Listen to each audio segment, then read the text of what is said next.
Hi, so glad you could join us for the announcements for Shady Grove Wesleyan Church this week. First of all, we have Pizza with the Pastors coming up on March 5th. This is immediately following the worship service.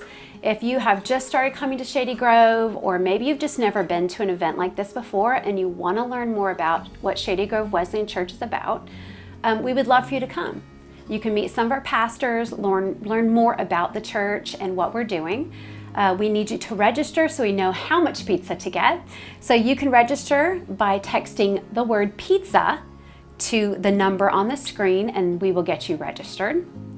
The next announcement is that March is Missions Month. This is an exciting month because Shady Grove Wesleyan Church wants to be a church of outreach, of serving our community local and international and everything in between. So we're going to have some special speakers this month. An exciting speaker we're having on Sunday, March 19th is Dr. Joanne Lyons. Dr. Joanne Lyon is the founder of World Hope International, and she's the former general superintendent of the Wesleyan Church. So we're really excited that she's coming and that she's going to share with us about missions and what we can be doing. You don't want to miss that. We also have our church election process coming up. So just keep that in mind and there'll be more details to come. I'm the director of our weekday preschool here at Shady Grove, and I'm super excited that it's registration time already for the fall. So if you're looking for a part-day preschool for your child, we do toddlers through pre-K. You can give me a call at the preschool office or you can email me and I'm glad to tell you more about our program. We encourage people to register early because we do know that some of our classes will be waitlisted this year. So I look forward to talking with you. I did want to share with you just a little story. I have this tree in my yard and we've nicknamed it the Lazarus tree. It's an apple tree. Several years ago, or many years ago, we've been in our house about 25 years. About 20 years. 20-something years ago, we decided to get some trees for our backyard. And I wanted some fruit trees, and so my husband went out, we bought 4 different fruit trees.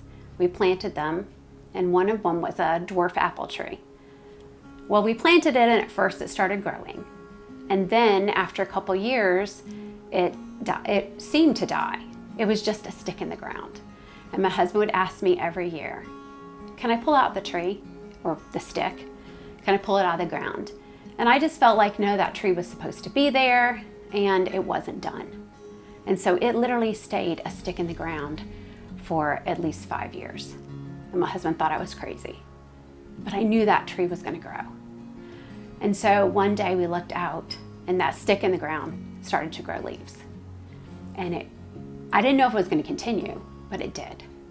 And that tree grew, and now it's a big, huge apple tree. I don't think it's the dwarf apple tree I thought it was, but it's an apple tree growing apples in my backyard after being dead for what seemed like a really long time. And that tree teaches me a lot because what appeared dead to God wasn't dead. It was alive underneath there. I don't know why it died for a few years or seemed to, but it did. But God knew it wasn't. And God said, no, it's supposed to stay there. And so when it was ready, it grew, it produces apples.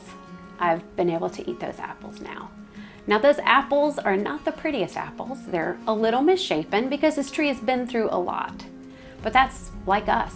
You know, sometimes maybe we don't look as shiny or as great as the other people. But you know what? God created life where there seemed to be death, where in every way it looked like there was death, but God saw life. And so whether you feel like the stick in the ground right now, who's waiting to live, who's waiting to bloom, or you're the tree who is growing and waiting to bear fruit, or maybe you're the tree whose fruit looks a little bit extra bumpy, or maybe doesn't look quite as beautiful. The thing is, I know, is that God looks at you and he sees life and he sees promise. And so whatever stage you're in, I want you to remember that my Lazarus tree is my most beloved tree in my backyard because it helps me remember the hope of God and the life that God sees in us. I hope you have a great week.